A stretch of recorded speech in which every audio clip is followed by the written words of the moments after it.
Hello and welcome to another video from fantasyfootballscout.co.uk. It's a Saturday morning, so it's time for Breakfast Club. Obviously, we had a deadline last night, but there's still plenty of things we can talk about because, of course, we had our Friday night deadline in combination with Wildcard week, which I just think is inconsiderate of FPL in my personal opinion. But that means we've got loads of things to talk about, justify. I'm sure some of you will have seen some of what decisions we've made. Now's the opportunity for you to clear up why you did what you did in your wildcard. So let's start with you and have a look at all the decisions you made in the build-up to Double Gameweek 32. Oh god, let me get my team up and remind myself. I mean, I thought I was all right, and then it got to 10 minutes to the deadline, and I just started changing everything.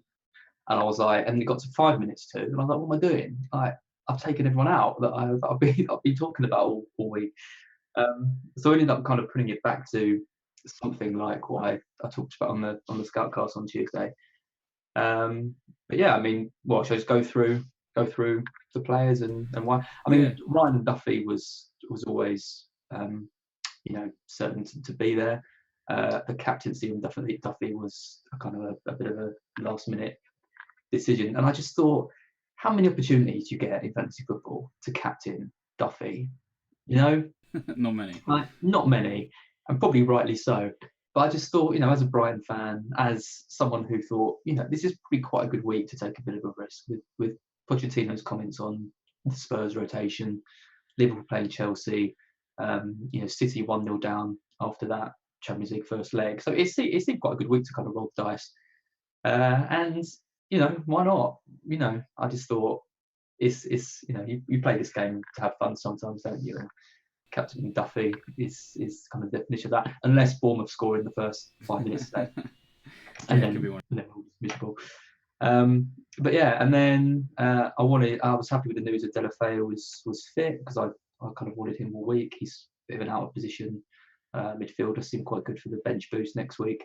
And I paired him with Jota as well, who's also out of position. So and Son as well. So in theory, I've got three kind of out of position midfielders in my midfield, and maybe Mane as well, who sometimes plays up front as well. So I thought that was quite nice. Sterling and Aguero, not overly confident with, because it's understandable. Rotation, and they're a lot of money, and I'm not planning on captaining them next week or this week. So it does feel like there's quite a lot of money tied up there. But I think after the double game week's done, then City's run of fixtures looks quite appealing. And fighting for the title, so it was kind of more of a long-term move, that one, and a bit of a kind of shield, as Joe likes to call it. And then I think one of my last-minute decisions was Robertson or Alexander-Arnold. I was going to make the transfer down and save a bit of cash. I could have strengthened the rest of my team around a bit if I'd done that. But in the end, I just thought Robertson's just been so good for me. He's the only player I've owned all season. Didn't really want to get rid of him, so kept him in. Couldn't afford Trippier. So got Vertonghen, which we'll find out in 10 minutes whether Trippier actually plays or whether Walker Peters gets a start. I've gone on for a bit. And the last one was Vardy, who was a real disappointment last night. I've left enough money in the bank to do him to Lacazette, possibly next week, the double game week. But I really wanted to give him that Newcastle game. I knew Newcastle would defend quite deep. It's probably not the best game for him. But I did think with the kind of the creativity of Leicester, I thought they'd at least get a goal or two in that. So yeah, really disappointing start to the week when you look around and everyone's kind of taken Vardy out, and he became a bit of a kind of differential pick amongst kind of where I am. So yeah, 2 points was pretty poor. Yeah, it was disappointing, wasn't it? I mean, you're right. I mean, we kind of expected it would be a tight game, but we did think we'd get something. And I don't know if you actually watched it, but he had an absolutely golden chance, I think, in the second half, where he's put through and he just blazed it over the bar. Very, very unlike him. Very frustrating, because I was for me, I mean, it sounds strange. I was talking between Vardy and Aguero. Obviously, it would then mean putting some money elsewhere, taking some money out from somewhere else. And I just figured for the next couple of games, knowing that Vardy's going to play, like, that was a nice little bit of advantage. But that's what Newcastle do sometimes. I left the money in the bank to go to Lacazette next week, because I thought if at least it gives me the kind of option to do it, because Vardy against West Ham was really good. Yeah, so he's going nowhere for me. Really, you're keeping him? Yeah, I think so. Yeah, I mean, I think just West Ham's a completely different game, isn't it? I think a lot of people will have watched that game and thought Leicester didn't look as good as they could be. But a lot of teams, when you're at home against Newcastle, it's hard sometimes because they're so organised, and You know, they play five at the back, then play a four-man midfield, and Rondon just with an absolute engine, just basically plays he pretty much acts as two hold-up men because he's just everywhere. So it's a really good system, really hard to break down. But West Ham had nothing like that. So hopefully with Vardy, you know, in the next game week, we should get some. Well, I don't know. Yeah, you're looking at getting Lacazette. So I mean, does the West Ham game play on your mind at all? Yeah, I mean, it does. You know, as you just said, it looks a kind of a tailor-made game for him because we know that Newcastle can sit quite deep and frustrate teams. They did it to City over Christmas. Got that one goal and you know, kind of did well to hold on to that. West Ham, I can't see them keeping Leicester out. I just think Leicester have got too much, and West Ham being at home as well means they're probably going to want to push forward a bit more. Kind of, it's funny with Vardy. He suits the kind of the big games and the away games because the teams tend to push forward a bit more and he has more space. But yeah, I mean the Lacazette, it'd be interesting to see him against Watford and see what happens in the kind of Europa League. Sorry, my dog's drinking in the background. So yeah, it's just going to be whether I want to make that move or not to Lacazette. I mean, home to Crystal Palace with no centre backs. That just seems like a really good pick. And then he's got the extra game as well. So I'm pretty. I think I'll probably make a move. Yeah, that makes a lot of sense. I mean, yeah, we're at that stage where you sometimes just have to go with the doubles, even if the single fixture player looks decent. But it just kind of depends on what you're trying to do, doesn't it? Because I mean, holding on to a single weak player in that situation can be a bit of a differential. If you think that maybe Lacazette maybe only gets one of those double game week matches, I mean it's a lot up in the air with Arsenal. They're so hard to predict, aren't they? I mean that's the frustrating thing. I mean, looking ahead next week, I'm guessing you're playing the bench boost and just sort of looking at who you've got on your bench. Are you happy with who you're going to be adding into your first team? You know, you've obviously got rid of Salah, for example. So you don't have a Kane. You don't have anyone sucking up the money. So you've been able to spread the money a little bit and make that bench a little bit more than it probably would have been if you were trying to shoehorn a lot more big hitters in. So yeah, definitely. I mean, the Kane news sort of took me down from I had Will Hughes as my midfielder. It would have been Hughes or Ward-Prowse probably, but Delafeu was the one that I really wanted. I really wanted a Watford attacker for the doubles because they've got Southampton and Huddersfield, which looks really nice. So you know, Deeney was kind of on my mind, but then you know, it was kind of a choice between Aguero or Deeney. I mean, it's a weird thing to even be saying, but that is kind of what it came down to. But in the end, I decided to go with Aguero just for the running in the end of the season, and my triple captain will probably be playing Aguero in that final game of the season if the title's kind of still down to there. So you know, I wanted him in there. So yeah, I mean, my bench is still, apart from Delafeu, I mean, Gunn, Valerie, and Mariappa are the three of the kind of cheapest defenders you can get, but they've all got good games. I liked Southampton's fixture until the end of the season. I did have Foster for a bit, but the rotation with Ryan, I wasn't really too sure about. And was it Andy, I think, who mentioned the other day that, you know, Foster could potentially miss that last game of the season to give Gomez a start before the FA Cup final. And little comments like that kind of you know, get in your head. You know, whether that's true or not, but you know, I was sort of 50-50 between Gunn and Foster, and in the end, I thought I'd rather have Gunn until the end, just because the pictures are so nice. So yeah, no, I'm pretty happy. I don't normally, you know, it's very rare for me to have a fifth midfielder in a kind of 3-4-3 who is so expensive. I mean, nearly 6 million for Delafeu. I had Doucouré for a bit, and then kind of needed the money, so took a bit of cash out there and went for Delafeu, who I was really confident about all week, and then I looked at his minutes, and his minutes are really erratic. Yeah, like, they are. He gets subbed quite a lot. He doesn't start. He's now got this kind of reputation of coming off the bench in that game and being a bit of a super sub in the semi-final. So it'd be interesting to see how he's kind of used. But he did have 2 starts in the last double, so I'm hoping for that again in the next one. But yeah, I think normally I go into, I mean, you know, people are going into the doubles with Højbjerg or people like that, and I really wanted someone who I thought had at least had a bit more attacking sense. Not that Højbjerg might not go crazy in the doubles, but you know, I wanted someone who, having someone like Delafeu who could potentially be playing up front against 2 really strong teams, just gives you a bit more hope than someone really cheap. So yeah, no, I'm quite happy with how it ended up in the end. I think, Despite the late panic.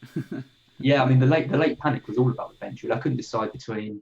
I had Craig Cathcart in my team for a bit. I took Doherty out at the last, literally at the last minute, for I can't even remember, Valerie, I think, and upgraded someone. Something happened. I had Doherty all week, and then ended up taking him out right at the last. To kind of fund some other things. Oh, it was Jota. I got rid of Jota because I couldn't afford Jota and Doherty. So yeah, changed some of that around. But yeah, it was big time panic stations. It was pretty bad. You try really hard not to leave it till the last minute, but you just can't help yourself. It's so easy to procrastinate, especially when you've got big decisions to make. That's the hard thing, isn't it? Yeah, Like it really was. I mean, especially when you're sort of deciding between Jota and Doherty as well, because they're kind of similar-ish price points, obviously different positions, offer two very different things. And I'm guessing you're sort of thinking, I've got Jimenez. Do I really want to double up on the attack? I can get Doherty, but then at the same time, do Wolves are going to keep a clean sheet? All of that surely was just going around your head at that time. Yeah, it's horrible. And you're trying to kind of think of it kind of logically. I mean, the fact I had so much money tied up in Doherty as well, obviously, quite played the money as well, because you kind of feel like, well, I can sell him for 4.8, I think it was, but he's really a 5.3, 5.4 defender. So, people who are getting him in on the wildcard are having to pay more. So I've got a bit of advantage over those people in terms of price. But then you think, well, you either think he's going to do well or you don't. And he hasn't done particularly. His points have been pretty poor, for ages now. He scored a goal in the semi-final, but I just thought Wolves. If you think about Wolves, you think about attacking potential, and so I thought, if it's a straight up choice between an out of position midfielder or Doxy, then I've got to go with Jota. So I did, and we'll see how that goes. Yeah, no, lots obviously to talk about there. I'm sure a lot of people feel exactly like you do, kind of the next morning, just like, man, that was just one hectic week, and so many things to think about, and then the Kane injury as well. Just to be honest, did you find the fact that you had more money harder than if you'd have just had Kane and you could just lock most of it up in 12.6? I didn't know what to do with my budget. Yeah, I mean, it got even worse when I took Aguero up for Dini, and I just suddenly had like 8 million to play with, and I couldn't. I think that's probably why they're going for Aguero. I just couldn't cope with having that much cash, and it's always because you feel really pressured to use it all, and you're kind of trying to leak out every point million you can, even though sometimes you're almost kind of hindering yourself by looking like that. And I think we've talked about it before, but prices can sometimes kind of cloud your judgment on players. It wouldn't surprise me over the next few weeks if Dini did outscore Aguero, and he's 6 million cheaper. Because he's got a great double game week. He's looks pretty nailed on. He's in good form. City have got their eye on that Tottenham game, and you never really know what's going to happen with their assets. So yeah, it was tough. It was quite not. I had quite I think when we went on the Scoutcast, I had quite a settled team with Kane, and I was quite happy with it. And then yeah, it did throw things around a bit, and especially because I wanted to keep some money in the bank for this Vardy to Lacazette thing. So I kept sort of building a team, thinking it looked really good, and then realising that I only had 0.2, so I couldn't make the switch as easy as I wanted. So once I decided to kind of go down the route, keeping some cash back, I didn't really have as much as I had to keep 0.4 back, so I didn't have as much as I kind of would have wanted. I would have gone for Trippier probably if I'd had a bit more money, and would have gone for Decore and that kind of thing. So yeah, I didn't have as much money as I would have liked. So it wasn't a massive problem for me. And when I started to get Aguero anyway. Yeah, I mean that's definitely helpful. I mean I'm not going for Aguero myself, and I'm a little bit worried. But speaking of, you obviously mentioned Trippier in there, and you didn't go for him. Well, it looks like you've been vindicated at the first hurdle anyway, because the Spurs team sheet is here. The live chat is completely exploding, as you've probably seen. So is Twitter, because Son is on the bench, which is frustrating. I mean, I didn't think that would happen personally. I thought that with the injuries that they had, they probably would use him up front. But no, Llorente is starting up front. But good news for those of you who've got Eriksen, because he starts. And as I said, Trippier is on the bench as well. Kyle Walker-Peters has come in. So I'll run through the team sheet in full. So Lloris in goal. Then we got Walker-Peters, Sanchez, Vertonghen, Foyt and Davis in defence. Sissoko, Ericsson, Mora, and Wanyama in midfield with Llorente up front.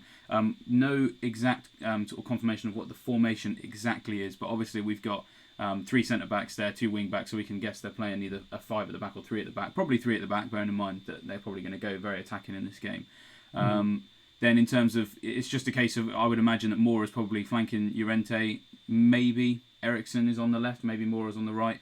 Maybe Sissoko's been used in wide areas as well. So we'll have to wait for the game to really get going before we see if Ericsson is sitting deep or if he's playing an advanced role. But as Pochettino promised, rotation, Son's on the bench. A lot of people have captained him. You've obviously got him as your vice captain. So at this stage, I know it's early, but does that vindicate your decision? I suppose to only go with somebody. Obviously, you haven't got Ericsson either, who admittedly has started, but Spurs a bit of a minefield, right? Yeah, Ericsson was quite a big consideration for me. It would have been Mane dropping out for Ericsson. That's due to be one of those. I worried a bit in terms of rotation. I worried a bit in terms of him playing deeper, like you just said. So in the end, I thought I'll stick with Mane. So I'm going to want a Liverpool mid for the Cardiff and Huddersfield game.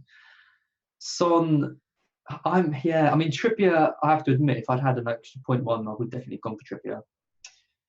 I knew Walker Peters is kind of there lurking, but I kind of thought, it's so hard to predict who's going to play and who isn't. Just kind of, I thought Trippier's the best option in defence when he plays, so I probably would have gone for him. Vertonghen's playing, right? Sorry? Vertonghen? Yeah, Vertonghen's playing. Okay. Yeah. Okay, so I forgot to clarify specifically for you. Yes, Vertonghen is there. I think that's just more luck than anything. Son, that really sucks. This is the game you want for Son. At home to Huddersfield. Big points potential there for him. He might still come on, might get 20 minutes and do quite well. He might get completely rested. Llorente. I worry, I don't know if you saw, I did that tweet about Llorente as a joke before the Kane injury, saying that the official would were going to recommend him. Banter with the site, and then Kane got injured and Llorente became an option. And I actually thought to myself, he might actually do quite well, especially in this Huddersfield game. Like when Pochettino promises rotation, you got to think Llorente. Like if he's promising rotation and then Llorente doesn't start, like what is the point of him? Like he's supposed to be there as backup to Kane, and then he didn't even come on. He didn't even make a straight swap for Kane when he got injured. So he is a fun one. If he can get a decent run of games with Kane out until the end of the season, Spurs' fixtures are so good that he could be an option. And what is he, about 5 million? Yeah, it's 5-1, I think. And of course, last time he was in the team, he started off very badly. He scored an own goal in his first game in for Kane, which was hilarious. Just because everyone had been talking him up, and then he goes and scores an own goal. But then after that, he got some attacking returns. And as you say, the fixtures are really nice. If Ali's still fit, he's still got you've still got Ericsson, Ali, and Son playing around him, then he's going to have good service. We did see he was a little bit wasteful, but there were some games where they were trying to play long ball and they had Llorente on the bench, and hopefully, sort of like Pochettino's maybe learnt from his mistakes on that one. I actually didn't think Llorente would play just because he'd sort of been used so sparingly, even when they were sort of rotating their team a lot for the other competitions and stuff, and he seemed to just be like an FA Cup player. But I suppose you're right. Like if he's going to promise rotation, then this is the team that we really should have been expecting. And it's I think when we were talking about this on the Scoutcast, it's sort of like we all went, well, it's Huddersfield. It's only Huddersfield, and clearly Pochettino thinks the same. Yeah. He's obviously looked at that fixture and thought I can get away with it in this one. Yeah, to have all those kind of injuries and still drop Trippier and Son, who arguably are Spurs' best players, inside along with Ericsson, is pretty. It's not even risky though, is it? Because that team should beat Huddersfield. Oh, it should do, yeah, and keep a clean sheet probably. And keep a clean sheet, yeah. So, well, we'll see, won't we? If he gets a draw in this game, he's going to look like a right idiot. But yeah, I can't see it. And I think Ericsson owners are going to be the happiest, because I think pretty much everyone's got Son, right? And then Ericsson's kind of the person put alongside him. Yeah. Well, that's a nice little segue into what I did, because that's exactly what I did. You're right to say everyone's got Son. Everyone in the top, well, basically top. We looked at some top 10k statistics last night. Son is in 97% of teams inside the top 10k right now. So that is a huge blow for him to not start this game. But around 60-70% have Eriksen. So you're right. This is while I'm frustrated that I've got Trippier and I've got Son. They're both on the bench. That is frustrating, but I do sort of look at that lineup and think if Spurs are going to win this, the key player, the man at the heart of this, surely has to be Eriksen, because if you're sort of one of the few senior players in the team for this, when I say someone who's starting every week, obviously they're all senior players, but one of the key men, it's all going to be going through him. No Trippier as well, which is great for his set pieces as well. So he'll be on the corners, the direct free kicks, everything like that. So while I'm two players down on my triple up, it's not the end of the world. And I think Llorente as well helps him, because of course, if they're playing Moura and Son up front, then it's more a case of get the ball and go. Whereas with Llorente, it's going to be get the ball to him often and to his head, and who's going to be putting the crosses in without Trippier? It's going to be Eriksen. So I've gone from being quite happy not to have Eriksen to suddenly fearing him quite a bit. Which isn't nice. Sorry, I do apologise. Well, direct all your complaints to Pochettino. Yeah, it's Pochettino's fault. Yeah, exactly. I've obviously, like you, I've captained Duffy, so the Son benching, even though it's one of those weird things where even though it's happened to my player, it's kind of, this was why I didn't captain him. Obviously, I wanted to have him because the run looks good. He's obviously going to play more often than not with Kane out.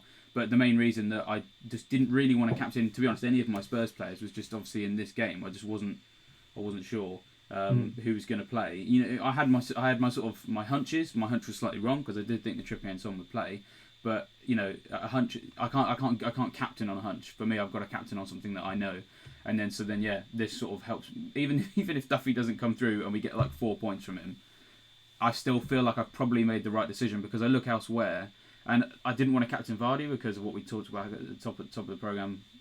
I just didn't fancy him to have a big haul in that particular game. So. Obviously the money thing is why I've been able to keep Robertson. So we were talking about we had too much money, and I was actually going to downgrade to Alexander-Arnold. But I did, and for good reason, to be fair, because actually if they both are playing, Robertson and Alexander-Arnold, I do think Alexander-Arnold now is the better option. You look at some of his underlying statistics, he's creating more chances per game, and that's generally because he's on set pieces. He's having more shots as well. Obviously, he's on direct free kicks. So there's a lot of things to like about Alexander-Arnold versus Robertson. But with Joe Gomez coming back, it just kind of made me wonder, with big games coming up, but also some easy games coming up, that we could have a situation in the Cardiff or Huddersfield game like we've had today with Spurs, where the manager goes, you know what, I can get through this, and I'm going to play Milner right back. And like with in that Southampton game, Alexander-Arnold was kind of getting rinsed, and he had no problems taking him off before 60 minutes. Exactly. Like he kind of does. He is looking, because he's so young. I think Klopp is looking to kind of protect him a bit when things maybe aren't going so great for him, and you just don't have that fear with Robertson. So that is what you pay for. It's proper risk and reward, isn't it? Robertson can score as many points as Alexander on the day, but then Alexander-Arnold, I think, does have a higher ceiling because of the set pieces. Yeah, but definitely. You also run the risk that he might. I'd be surprised if Alexander-Arnold played every game from now to the end of the season in the league, whereas I wouldn't be surprised if Robertson did. Yeah, there's so much more quality competition for Alexander, because obviously Moreno is still about, but I mean he might play against Huddersfield, but Robertson is just, Moreno is all he has to contend with, to be honest, and there's no comparison there really. Sticking on the subject of Liverpool, I made the decision to get rid of Salah, and that means that my team name of not Salah Land is now actually accurate because I don't have him. Worth pointing out that I originally chose the team name Salah Land, and then you chose it, and then I changed it to... No, I've had it for years. Well, for years? I had it last year. Yeah, I was going to say, it's only been here 2 years. Not years. I did it last year, and then you nicked it, and then I said, so then you changed it. We independently came up with it at the same time. That's what I want to say. Right, yeah, but then I've just noticed, and so then I just changed it to not Salah Land, just to get you off my back. I was new to the scene, didn't want to annoy the regulars, and I've just seen you've changed your name anyway. Yeah, it's gone. It's gone back to what it was before, because I'm having a rubbish season. I thought a name change might spice things up a bit, and it has. Since I changed my name, I've gone from about 300k to 100k. So It's worked. You've done an MK Dons there. You've stolen a Yeah, franchise. exactly. Yeah. Well, but my team name is now actually accurate because I don't have Salah. And I when I mentioned that on Twitter, a lot of people were saying, I think he's going to punish you. And I think they could be right. I don't think that Salah's going to do awful over the next couple of weeks. But some other people may have been in this boat as well. I looked at what I could do with Salah and what I could do without Salah. And it had a huge impact on the bench boost. With Salah in my team, I was boosting, Bednarek. And people, Wan-Bissaka, that sort of level of defender of 4.2. But when I took him out, I felt like I could still get a decent team out. And then it means that I can now bench boost a Doherty and a Cathcart, who, to be fair, isn't... Well, he's basically just more nailed on in that Watford defence than maybe, some of the cheaper ones like a Kiko Firmino or something like that. So it just... And Foster as well. It was a bit of an upgrade for me on Gunn, because I know that Foster might get benched towards the end of the season, but for that double, I just can't see it. And obviously they're playing Huddersfield, so the idea of being able to double up on Watford's defence for the Huddersfield game, I still think Salah will do well, but it's just without Salah, I can actually get a bit more out of my bench boost. So then, just to kind of combat that, who I had a look at was Firmino, and in the end, I've gone with him because those Cardiff and Huddersfield games, I just feel like they're going to be bloodbaths, and you're going to need some Liverpool attack. Obviously, I think you've got Mane. But I just felt that a lot of people will have Mane, and a lot of people will have Salah as well. So if Salah does go nuclear in that game, I feel like I need to cover myself somehow. So I thought that maybe a combination of Mane and Firmino might work out, just because Firmino's that much cheaper. But also, basically, Mane and Firmino, their expected goals over the last 4 matches have actually been higher than Salah. So there's every possibility that they could both outscore him. But again, even if Salah does, 2 goals and gets 2 goals and an assist, I can still see Firmino and Mane being involved. So I'm just hoping that kind of combats Salah, but then also helps other areas of my squad. So it's going to be a tough watch, because I think that goal against Southampton might kind of invigorate Salah, but perhaps just not enough to justify the 13 million. I mean, what do you think that we're going to expect from the Egyptians next couple of weeks? Yeah, kind of what you said. I mean, it's just too much money. Like 13 million. When you're thinking about the bench boost and the doubles when they don't have one, was just too much for me. I think the fact that we're not going to captain them. The thing with Salah, and the reason why you pay so much money for a player like Salah, is because you want to give him the armband and just kind of let him go on with it and bring you kind of consistent returns, which A, he hasn't been doing anyway, and B, not going to captain this week against Chelsea, tough game, and then next week he's only got one game. So wasn't going to captain either of those. Then it's Huddersfield at home, and I'm leaving my options very open to getting you back into that, because the triple captain's got to be played either that week or the week after. So I'm looking at either a Salah at home to Huddersfield triple captain, or an Aguero at home to Brighton triple captain. And yeah, it's kind of, it feels like a bit of a kind of season defining decision, even though they might end up both doing really well, and I might be completely having to kind of destroy my team in a few weeks to get Salah back in. I mean, Mane could potentially be a triple captain shout, but it just doesn't feel as kind of safe as Salah does, which I know Mane's been outscoring him, but if I think about kind of potential for points, I always feel like Salah is a bit higher. And with a triple captain, you kind of want to maximise the points that you can get. So I think the triple captain Salah is going to be really popular that week. You're probably not. Well, you're not in a position really to be even thinking about Salah, really, are you? No, not really. Yeah, I have locked myself out of him. But that's why I went for Firmino and Mane in the end, because while I've locked myself out, I just feel like I'm protected. It's kind of goes back to that sort of shield sword kind of concept of how can I defend against Salah, and that's to have different Liverpool players who, to be honest, have outscored him recently. So, but you're absolutely right though. So if I had Salah, I would probably be triple captaining him for that game. But I look at one of Mane and Firmino and I go, whoa, there's just even though they've done it better than Salah has in the last couple of weeks, there's still that doubt there. And I mean, part of that's price, part of that's the fact that they didn't do what he did last season. It is a tough one. So I feel like even though maybe I might still do quite well in that. So what's your triple captain? Sorry, I've just seen that it's Brighton away for City, not at home, which does actually make Aguero less appealing, and Salah even more appealing. Yeah. But yeah, with your team, what you think of the triple captain? Well, Because to be honest, I mean, I'm going to see how the Liverpool guys get on next couple of game weeks, because I do fancy them to get a few goals against Chelsea. Chelsea have one clean sheet last 11 away matches, so I think if either Firmino or Mane plays well next time out, then that kind of helps me maybe be a bit more confident for the triple captain. Effectively, the next 2 game weeks are basically auditions for either Mane or Firmino to step up and say, I am triple captainable. But I know I can't bank on that. So my sort of backup plan, which I think is not a bad plan, is to say the triple captainship for either 37 or 38 when Man United are travelling to Huddersfield 37 and then they host Cardiff in 38. And I would imagine, considering that Cardiff are still 5 points behind, have some quite tough fixtures, on the way from home, I'd imagine that they'll be down by then. So I'm looking at Man United's fixtures 37 and 38 and thinking that's probably where I'll triple captain. And because it's a little bit of a way off, a lot of people have been getting Lukaku and Rashford in, for example, on wildcards, but I don't really like their fixtures between now and then. West Ham at home, that looks very nice. Possibly triple captainable if you've got Lukaku, to be honest. But then you've got Everton, Man City, Chelsea, the next 3. Don't really want to own someone expensive for that, but Huddersfield, Cardiff, 100% do. By that point, Vardy's on some pretty difficult fixtures, so I can maybe upgrade him into Lukaku.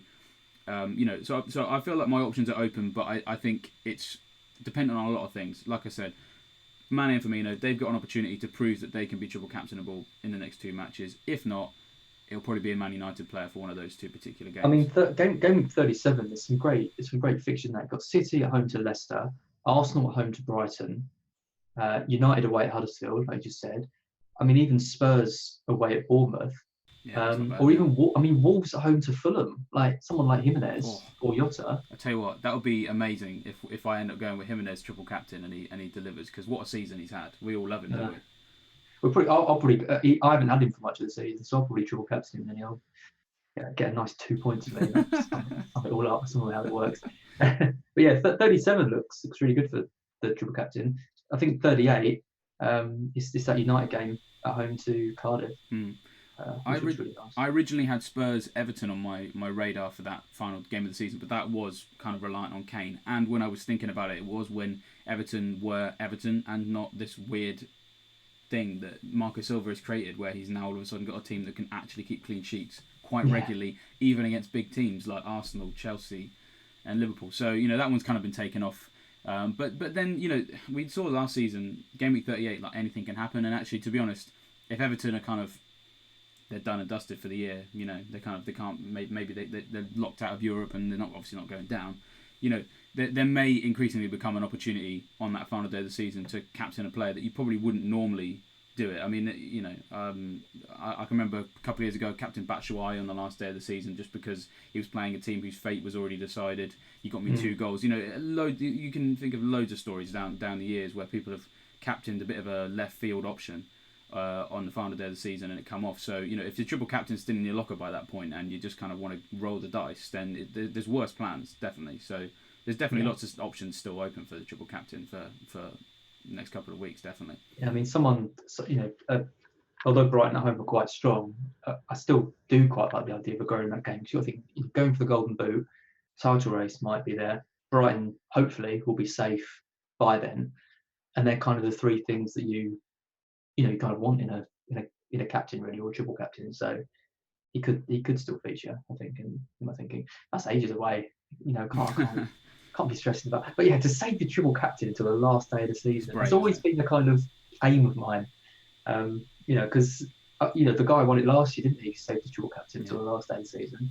He came out of nowhere in there. We did a profile of the top 5 managers, and we didn't even write about his team because you have to have a cut-off point somewhere. I think he was 7th or 8th or something, and just whoosh, wins it. Who did he triple captain? I think it was Salah, who got, I think it was 2 goals and an assist or something like that. He double figure haul, certainly. So there's loads of double figure hauls that can happen on that last day of the season.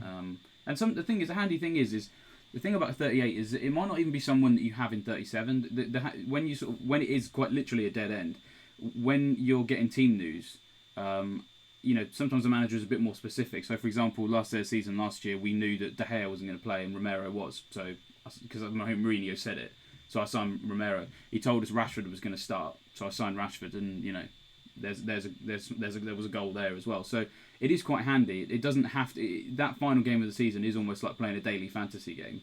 And then when you've only got to think about that last game week, you can make some more informed decisions based on the team news, because you don't have to look past it and go, well, what about this match here? So 38 is going to be really exciting. I think a lot is going to change then, because I think people have been inspired by, as you mentioned, someone winning it last year with the triple captain on the last day of the season. Then the double game week's not really throwing up an opportunity to play it if you're going to play all your other chips around it. So yeah, I mean the next 5 weeks are going to be fun, but they could be irrelevant by 38.